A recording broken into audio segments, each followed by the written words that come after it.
برکاتی صاحب جس طرح کے پروفیسر صاحب فرما رہے ہیں بہت ہی خوبصورت بات ہے. اللہ تعالیٰ ہزاروں رحمتیں نازل فرمائے ان صحابہ پر اور ان کے درجات مزید بلند فرمائے. اس گروہ نے کیسا کمال دکھایا، ایسے حالات پیدا کر دیے کہ خود انہی کفار نے جنہوں نے وہ شرط رکھوائی تھی وہ پھر عرضیں کرتے رہے اور درخواستیں کرتے رہے کہ خدا کے لیے یہ شرط واپس لے لیجئے. تو کیسی اللہ نے ان کو عزت دی اور یہ پھر ریاست مدینہ میں آ گئے. جی اس میں جو بات عرض کرنے والی آپ نے ایک پہلے سوال مستشرقین کا فرمایا، تو اس میں ان کے اوپر سوال یہ ہے کہ اس پورے گروہ میں سے کوئی ایک بندہ دکھا دیں جو مدینہ منورہ کا رہائشی ہے. واہ واہ واہ واہ. یہ جتنے بھی ہیں سب کے سب مکہ سے گئے اور ان کی قیدوں سے چھوٹ کے گئے. اور دیکھیے ہر ایک کو معلوم ہے کہ اللہ کے رسول نے معاہدہ کیا ہوا ہے ہم مدینہ جا ہی نہیں سکتے، جائیں گے تو پھر کفار کی تحویل میں دے دیے جائیں گے. ہاں جی، اور اس میں بڑی بات یہ ہے کہ وہ ڈائریکٹ ان کی قیدوں سے نکل کر جا رہے ہیں. تو جس کو قیدی بنا کے رکھا گیا کیا وہ ان کے لیے پھولوں کے حال بنا کے رکھیں گے، ان کے گلے میں مالائیں ڈالتے رہیں گے کہ تم نے ہمیں قیدی بنایا؟ یہ تو پھر ٹٹ فار ٹیٹ والا مسئلہ ہو گیا.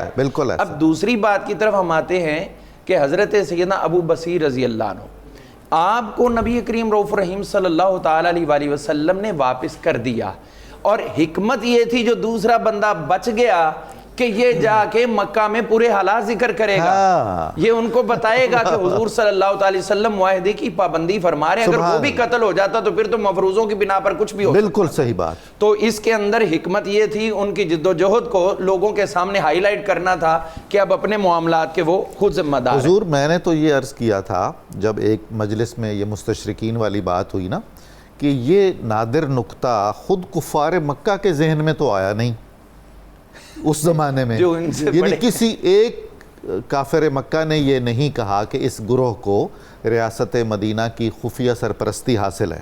اور اب 1400 سال بعد وہ بھی عالم مغرب کے دانشوروں کو یہ سوجھ رہا ہے. حیرت ہے. نسل تو وہ نہیں کی ہے نا. اچھا اب آپ یہ دیکھیے کہ یہاں بات یہ عرض کرنا چاہتا ہوں، ان کی جد و جہد کے جو نتائج ثمرات ہیں ان میں یہ بات دیکھنی ہے. یہ کفار مکہ کو نعوذ باللہ عقل سے پیدل لوگ نہیں تھے. یہی لوگ جب مسلمان ہوتے ہیں تو پھر ان کے حالات عقل و فہم تو وہی ہے جو پہلے تھی، وہی بعد میں ہے. تو اسلام کی مہمیز، اسلام کی بلندی، اسلام کے لیے جو جاہو حشمت کے لیے اپنا پیش کر رہے ہیں، اسپرٹ تو وہی تھی جو خیارکم عالم کفر والے. اس میں اصل مسئلہ یہ تھا کفار مکہ کے آگے دو آپشن تھے. رستے بھی دو تھے شام سے مدینہ منورہ کی طرف. ایک مدینہ منورہ کے شام سے آتے ہوئے شہر کے اندر سے گزرتا تھا، اور دوسرا یہ ساحل سمندر والی پٹی تھی جو بدر کے موقع پر ادھر سے حضرت ابو سفیان جو اس وقت مسلمان نہیں ہوئے تھے وہ لشکر اپنا قافلہ لے کر نکل گئے تھے اور جدہ سے ہو کر ادھر واپس آتے تھے. یہ دو روٹ تھے. اب کفار مکہ کو دو آپشن تھے کہ آیا مدینے والا روڈ زیادہ محفوظ رہے گا یا ساحل والا. ادھر ان کو تھا یا ادھر تو دو چار چندے گئے، ادھر سینکڑوں ہزاروں بیٹھے ہوئے ہیں، تو لہٰذا جو کم سے کم ہمارے لیے ہو سکتا ہے ہم اس کو وہاں سے خالی کروائیں. ادھر والا تو ممکن بھی نہیں رہے گا چاہے ہم جس طرح کا مرضی ان کے ساتھ کر لیں. تو انہوں نے پھر اس وجہ سے وہ رستہ خالی کروانے کے لیے اس شک کو ختم کر اور خود ابو سفیان نے آ کر یہ ختم کروایا تاکہ کسی اور کی کوئی کچی بات اس میں نہ رہ جائے.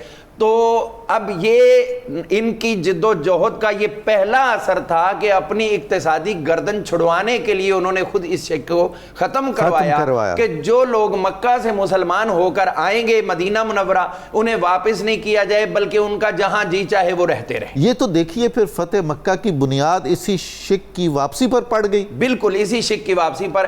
اور دیکھیے حضور صلی اللہ علیہ وسلم اس معاہدے کو پورا کر رہے ہیں جب ابھی لکھا بھی نہیں گیا، تب بھی پورا کر رہے ہیں. حضرت ابو جندل کو واپس کر رہے ہیں، اور جب لکھ لیا گیا تو ابو بصیر کو واپس کر رہے ہیں.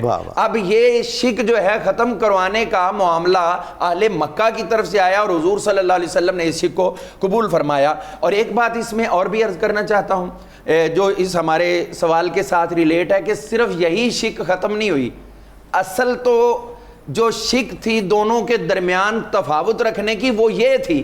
باقی شکیں تو جو تھی وہ مسلمانوں کے ہاتھ میں تھی. بالکل صحیح فرمایا. یعنی اگر 10 سال جنگ نہیں ہوگی تو مسلمان امن میں آگے اپنا میسج پرامن ہو کر دے رہے ہیں. اگر وہاں پر یہ ہے کہ مسلمانوں کا کوئی بندہ واپس آئے گا تو اسے واپس نہیں کیا جائے گا تو حضور کو چھوڑ کے تمہارے پاس آنے والا ہے ہی کون؟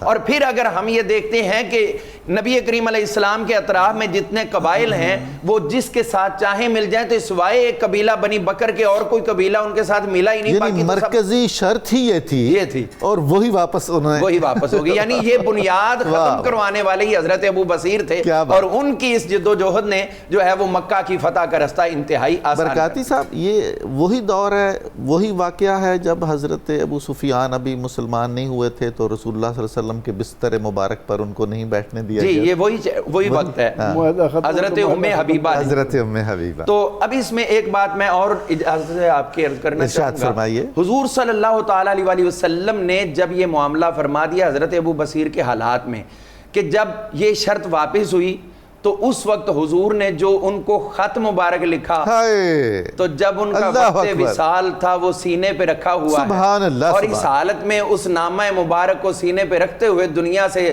رخصت ہو رہے ہیں کہ یہ وہی خط ہے جس کو دست مصطفیٰ لگا ہوا ہے، یہ وہی دل کے لیے سکون اور قرار کا باعث بن رہا ہے. اور باقی ساتھیوں کو دیکھیے کیسی محبت عطا کر دی کہ وہاں سے رخصت ہوتے ہوئے ایک مسجد بنا دی کہ جو بھی عاشق رسول گزرے اس جگہ پر حضرت ابو بصیر کو یاد کرے اور رک کر جو ہے اللہ کے حضور دو نفل ادا کرے. آج آپ دیکھ لیجئے پورے عالم اسلام میں بہت کم ہوگا کوئی مزار ہو اور ساتھ مسجد نہ بنی ہو. صالحین کی قبور کے ساتھ مساجد، کوئی بھی صالحین کا اولیاء اللہ کا مزار ہے تو ساتھ میں مسجد. یہ اصل میں حضرت ابو بصیر کے وصال والی سنت کو زندہ رکھا ہے. برکاتی صاحب اللہ آپ سے خوش ہو، بہت ہی خوبصورت بات آپ نے کی. وہ جو رسول اللہ صلی اللہ علیہ وآلہ وسلم کا نامہ مبارک پہنچا حضرت ابو بصیر اور ابھی ہاتھ میں پکڑا تھا تو آپ کی روح پرواز کر گئی، وہ ان کے لیے پروانہ نجات بھی تھا، اور حضرت ابو بصیر کے لیے وہی خط فتح مبین بھی تھا ایک طرح سے، جو ہم باقی سارے مسلمانوں کے لیے فتح مکہ کے موقع پر فرمایا گیا فتح مبین والا. تو حضرت ابو بصیر کے لیے تو اس سے بڑی کیا سعادت ہو سکتی تھی. واقعی بہت ہی کمال ہے.